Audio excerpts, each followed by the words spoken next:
Syempre guys, habang nagtatrabaho tayo dito, ayan. Ayan naman si Dana sa likuran natin. Ayan, ito yung mais na itatanim natin ngayon guys. Ayan. At syempre si Dana na doon sa likuran nagtatrabaho. Habang tayo ay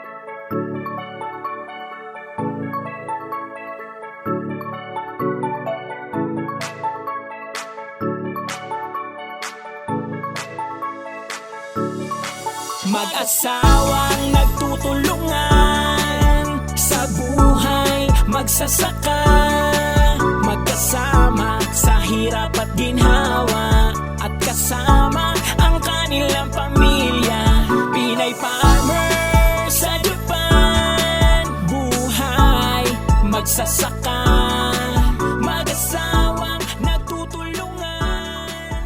Yan ang ayan ka-farmer, nakapagtanim na tayo ng mais. Ayan, ito ay panghimagas lang natin. Ayan, dahil meron tayong apo.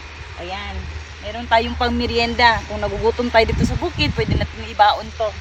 Ayan, tinanggal natin dito yung broccoli kanina. Ayan, tinanggal natin dahil nga nag-failure tayo. Ayan, sa ngayon, napalitan natin sila ng corn. Ayan. Ayan, medyo late nga lang. Medyo late na tayo nagtanim ng corn. Dapat mga April para maging matamis-tamis daw.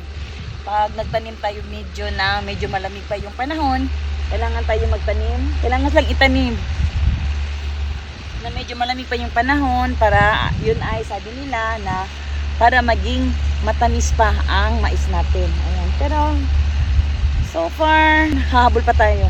Ayan, that's it guys. Ayan si Dana, ayun. Si Dana, nagbubungkal.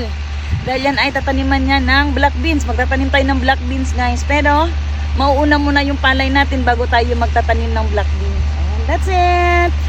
Pinay Farmer Des.